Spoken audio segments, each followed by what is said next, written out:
Good morning class. बेटा हमने कल शुरू किया था अपना पहला पार्ट शुरू किया था दो बैलों की कथा। कल मैंने आपको दो बैलों की कथा के जो लेखक हैं प्रेमचंद, उनके बारे में बताया था। प्रेमचंद का हमने लेखक परिचय रीड किया था, महत्वपूर्ण बिंदु मैंने आपको बताए थे, और ये पाठ किस विषय पे आधारित है ये मैंने आपको बताया था। ये पाठ में मैंने जैसे आपको पहले भी बताया कि पाठ में पशुओं का मनुष्य के साथ जो प्रेम होता है, जो भावनाएं होती हैं, उसके बारे में एक कहानी है। जो झूरी नाम का किसान होता है, उसके पास दो बैल होते हैं, हीरा और मोती। तो उनकी ये कहानी है कि कैसे वो अपने मालिक से प्यार करते हैं, क्योंकि पशु बोल नहीं सकते फिर भी अपनी भावनाएं कैसे व्यक्त करते, ये सब उस कहानी में बताया है।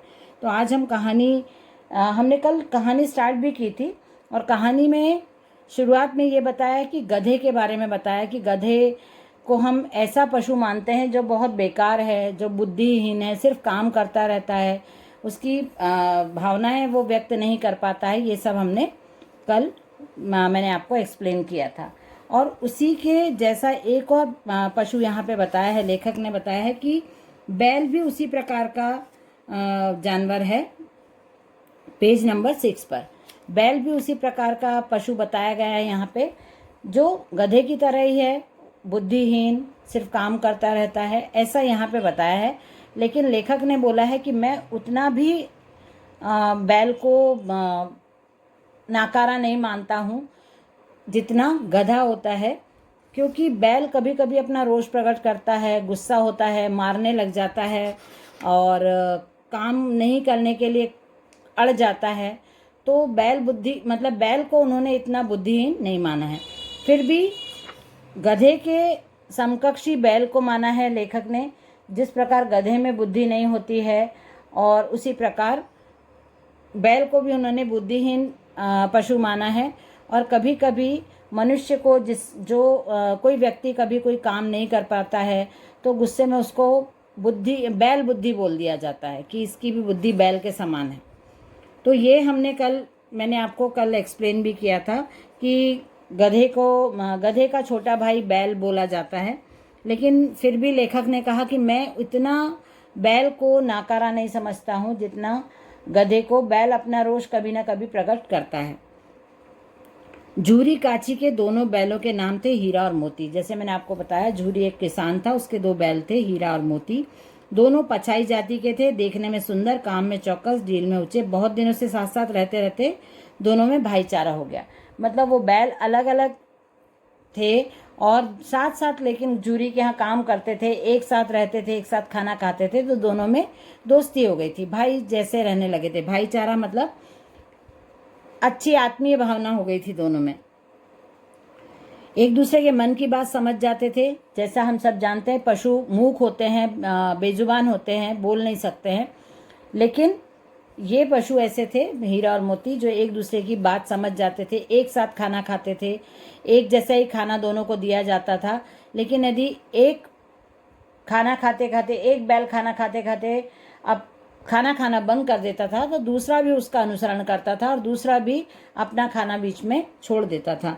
एक दूसरे की भावना समझते थे, एक दूसरे को प्यार करते थे, एक दूसरे की थकावट को समझ जाते थे। जब एक थक जाता था तो दूसरा उसको, जैसे पशु अपनी भावनाएं एक दूसरे के साथ कैसे व्यक्त करते हैं, हम सब जानते हैं कि सभी जानवर बोल नहीं सकते हैं, लेकिन अपनी भावनाएं व्यक्त करने के लिए कुछ ऐसे संकेत करते हैं वो, जैसे जीभ से चाटते हैं। आपने देखा होगा पशु अपने प्यार को जीभ से चाट के प्रकट करते हैं। पूंछ हिलाते हैं कई जानवर गर्दन हिलाते हैं। तो अपना उनका भावनाएं प्रकट करने का अलग संकेत होता है। तो यहाँ पे भी हीरा और मोती में प्रेम था। वो एक दूसरे का भाव समझ जाते थे और एक दूसरे को सपोर्ट करते थे।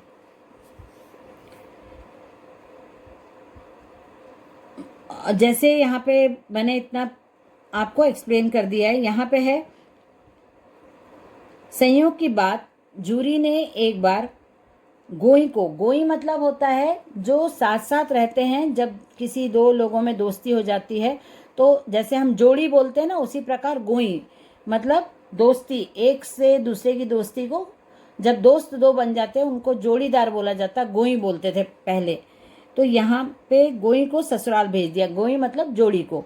तो झूरी नाम का जो किसान था उसने अपने दोनों बैलों को अपने ससुराल भेज दिया। मतलब उसकी जो वाइफ थी झूरी की, उसके भाई को, वाइफ की भाई को मतलब साले को बैलों की ज़रूरत थी खेती के लिए कुछ समय के लिए। तो उन्होंने बोला होगा अपनी सिस्टर के हस्बैंड से, तो उन्होंने अपनी ससुराल दोनों हीरा और मोती को भेज दिया। लेकिन हीरा और मोती सुन नहीं सकते थे, बोल नहीं सकते थे, पशु बोल नहीं पाते हैं। तो हीरा और मोती को लगा कि हमारे मालिक ने हमको बेच दिया है, और उनको बहुत बुरा लगने लगा हीरा और मोती को कि हमारे मालिक ने हमको क्यों बेच दिया। उनको लगता था हीरा और मोती को कि हम तो बहुत अच्छे से काम करते थे, जो ये हमको खाने को देते थे हम वही खा लेते थे, हम किसी भी चीज़ की डिमांड नहीं करते, हम इनको तंग नहीं करते थे, इनका काम समय पे करते थे। यदि इनको हमारा काम कम लगता था तो इनको हमसे और काम ले लेना था, लेकिन हमारे मालिक को हमको बेचना नहीं था। बस हीरा और मोती के दिमाग में ये बार बार बात आ रही थी कि हमारे मालिक ने हमको बेच दिया है, और उनको बहुत ये चीज़ बुरी लग रही थी। उनको बहुत ख़राब लग रहा था कि हमारे मालिक ने हमको क्यों बेच दिया। यदि ईश्वर ने उनको वाणी दी होती तो वो बोल सकते थे, पूछ सकते थे कि किस वजह से हीरा हमको आप बेच रहे हो। लेकिन पशु बोल नहीं सकते, पर लेखक ने उनकी भावनाओं को समझ के ये सब बातें यहाँ पे लिखी हैं कि हीरा और मोती ये सब चीज़ें सोच रहे थे कि यदि हमसे काम नहीं, कम काम लग रहा है हमारा, तो आप और काम ले लो, लेकिन हमको बेचो मत। हमको जो आप खाने को देते थे और कम खाने को दो हमको, लेकिन आप हमको बेचो मत। ये सब लेखक को लग रहा था कि पशुओं के मन में, हीरा और मोती के मन में ये सब बातें आ रही हैं, और वो उन्होंने लिखा। पशुओं की भावनाओं को समझ के लेखक ने यहाँ पे लिखा।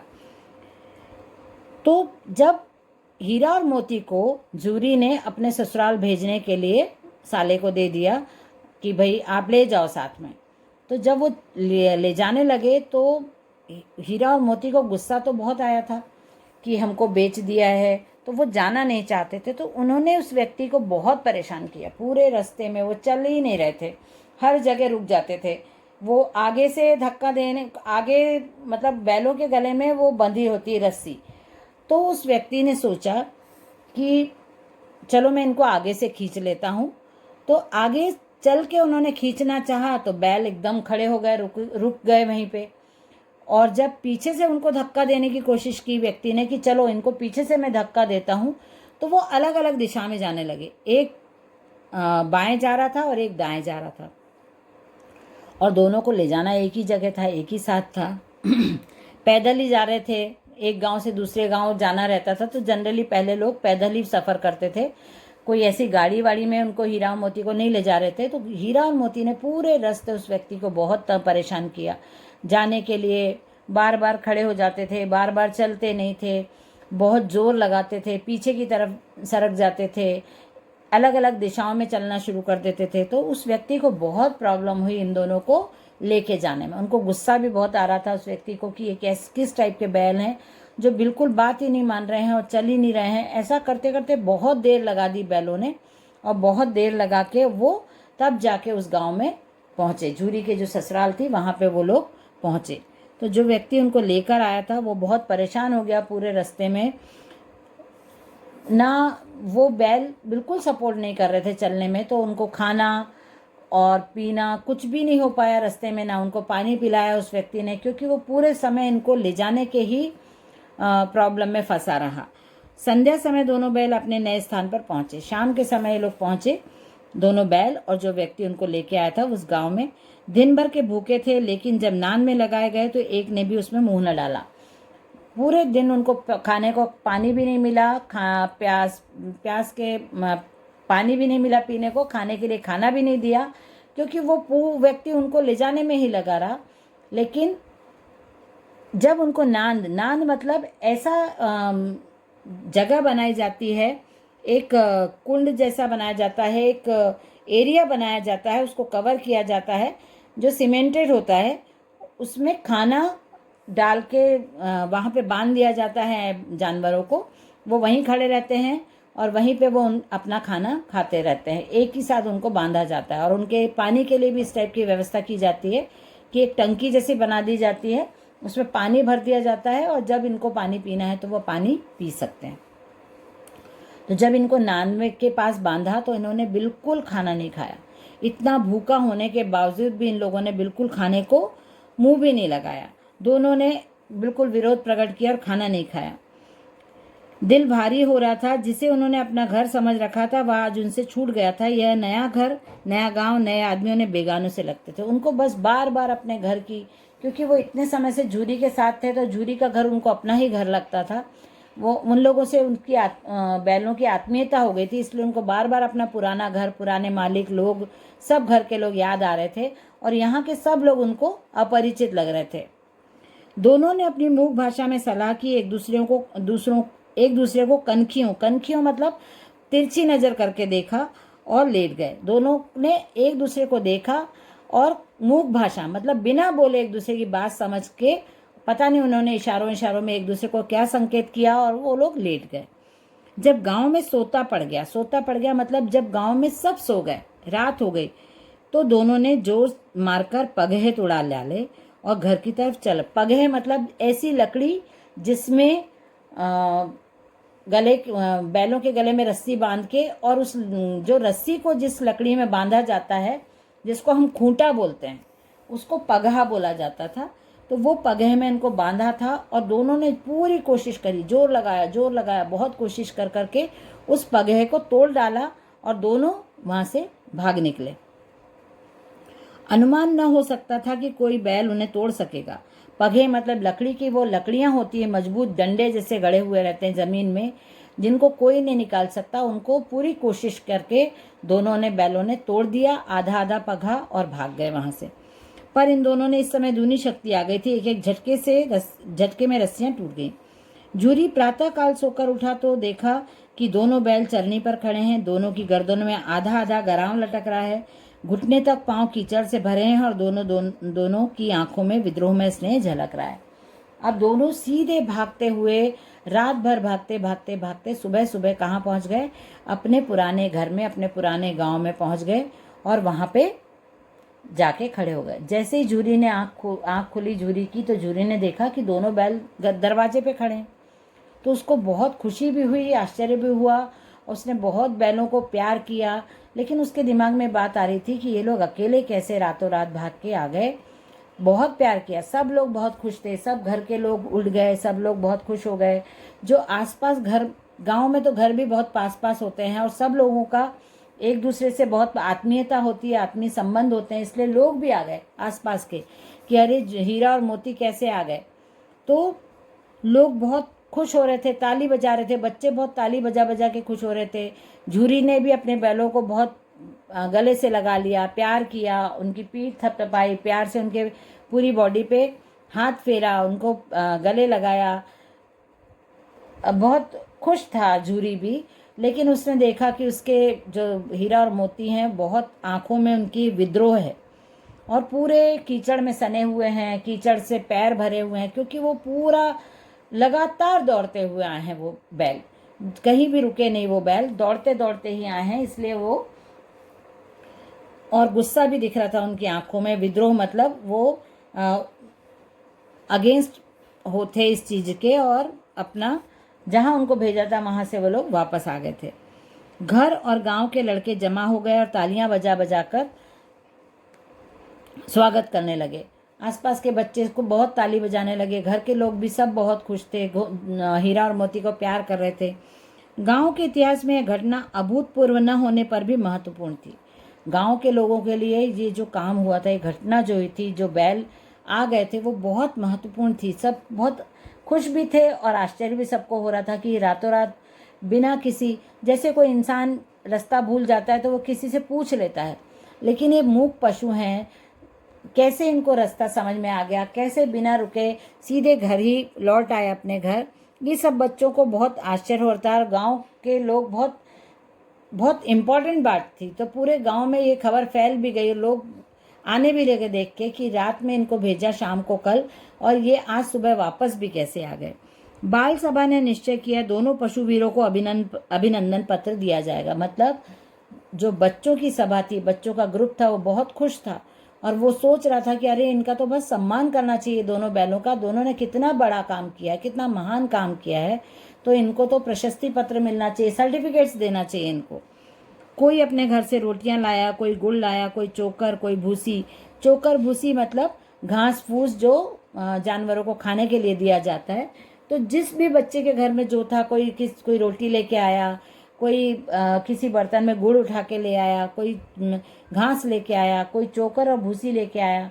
तो ऐसे करते करते सभी बच्चे बहुत खुश थे और अपने अपने प्रकार से उनका स्वागत कर रहे थे, अपने अपने तरीके से अपने बच्चों का हीरा और मोती का स्वागत कर रहे थे। तो ये हमने पेज 6 और 7 यहाँ पे कंप्लीट करा है, मैंने आपको एक्सप्लेन किया है।